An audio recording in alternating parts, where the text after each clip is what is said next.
где-то 15-16 лет тому назад считала, что оленеводство было занесено сюда с Саяна-Алтая, потому что просто никому не приходило в голову, что местное население способно было придумать такую прогрессивную форму хозяйства, производящего, как говорили марксисты, не присваивающего, как оленеводство. Но им удалось доказать, что это совсем не так. При раскопках древнего сакрально-производственного центра Усть-Палой, это рубеж Р приблизительно, я не буду вдаваться в детали датировок, мы открыли, во-первых, достаточно большое количество гарнитуры, связанной с домашним оленем, причем эта домашняя гарнитура почти точно копировала те, которые сейчас употребляют немцы. Наши друзья и коллеги из Канады сделали копии этих вещей, съездили в этом году в Ненецкую тундру, в Ямальскую, и примерили на современных оленях, примерили вот эту гарнитуру, которую они сделали по копии нашей. Нам очень долго пришлось доказывать, потому что стереотипы в науке, они живучи, как и, наверное, во всех сферах. Если вот люди привыкли так думать, ну, дикий народ, что с них взять, то сдвинуть их с этой точки зрения очень сложно. Нам удалось это доказать, и сейчас, за исключением уж совсем отпетых скептиков, все в нашу гипотезу поверили. А почему именно в это время произошло оленеводство? Почему произошел вот этот взрыв, этот резкий переход от охоты, рыболовства и собирательства к скотоводству, оленеводству? Вопрос заключается в климате. То есть именно на рубеже Р, к концу первого тысячелетия до нашей эры, наступило очередное похолодание, но не просто похолодание, а похолодание с увлажнением. К чему это привело? Тундра сдвинулась на юг, озера заболочены. То есть пути миграции северного оленя резко удлинились, и охотникам не подстерегать их на близких речках во время переправы, а нужно было ходить за ними. Это раз. Количество озер, на которых в большом количестве добывалась и заготавливалась линная птица водоплавающая, резко сократилось. То есть, ребята, либо мы выживаем, либо мы придумываем что-нибудь. Потому что остаться на той стадии, которая была до того как, ну, это значит обречь себя на очень печальную жизнь.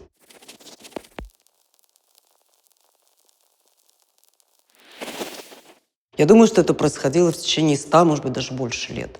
То, что мы называем оленеводством.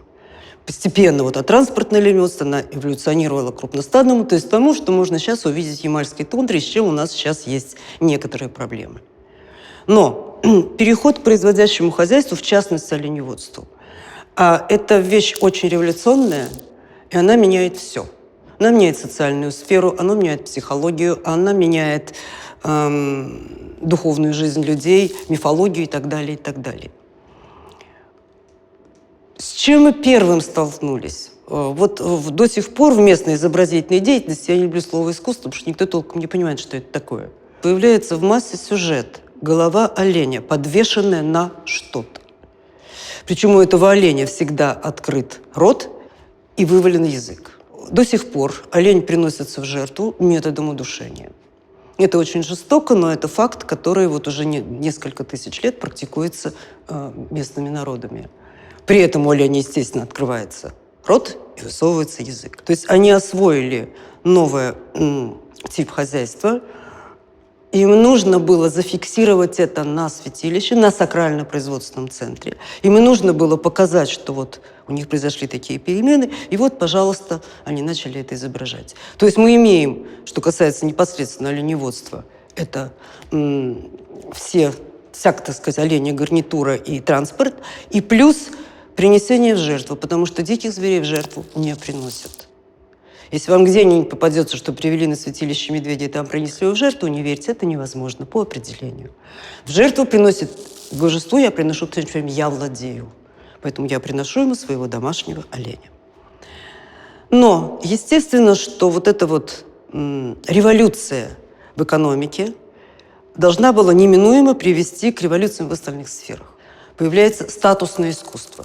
Ну, представляете себе, статусное искусство – это некая сумма таких знаков, отличий, орденов, медалей, значков, пряжек и так далее, которые показывают, насколько данная персона, которая носит эти вещи, она выбивается из вот этого коллектива абсолютно равных в прошлом общенников. Появление всесезонного транспорта, а на оленях у нас ездит и зимой, и летом, потому что других путей нет. Сейчас вот воздушный транспорт в основном. Ну, летом это вот водный, но по воде очень долго, очень трудно.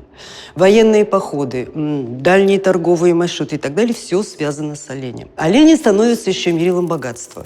Потому что дикий олень не может быть мерилом богатства. Я его или добыл, или не добыл. Если не добыл, моя семья голодает.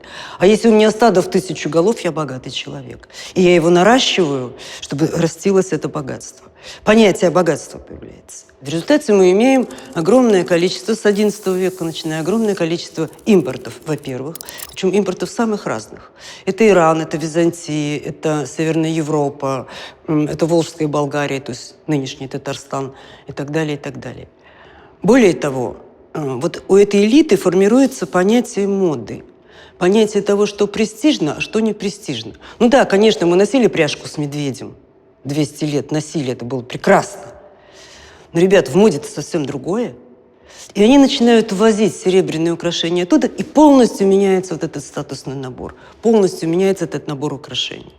Это очень интересный момент и показатель таких массовых связей. Что еще появляется? Появляется огромное количество кладов, драгоценной утвари. И, наконец, появляется очень интересная вещь. Дело в том, что вот к XI веку, во всяком случае, формируется система отношений кочевники и оседлые, точно такая же, как была на юге. Когда вот Русь оборонялась от половцев и так далее, и так далее. Строили крепости, строили засеки. Здесь получается то же самое. С одной стороны, вот такие клады, грабительские захоронки, которые прячутся тоже в недоступных местах. И они явно из грабленных могил. Потому что там вот такие мелкие насильные вещи и даже могут быть разновременные. С другой стороны, строится целая серия городков, располагающихся на очень высоких террасах, с мощной обороной и с прекрасным обзором оттуда. Регион, который считали северной периферией, и который, тем не менее, является родиной современных коренных народов, как кочевников немцев, так и полуоседлых ханты, рыболовов и охотников, он давал нам примеры того же развития, которое и в древности, и в Средневековье характерно, допустим, для Скандинавии, для Руси и так далее, и так далее. То есть было нормальное Средневековье.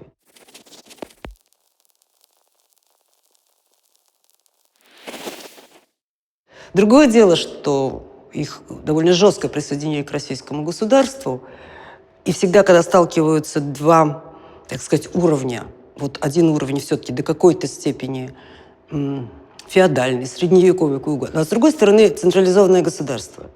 Это несопоставимые уровни. И вот все эти наработки прекратились моментально. Северный широтный ход перекрыли. Ребята, везите все в Тобольск, а оттуда в царскую казну. Покупать всякие серебро и так далее стало не на что и некому.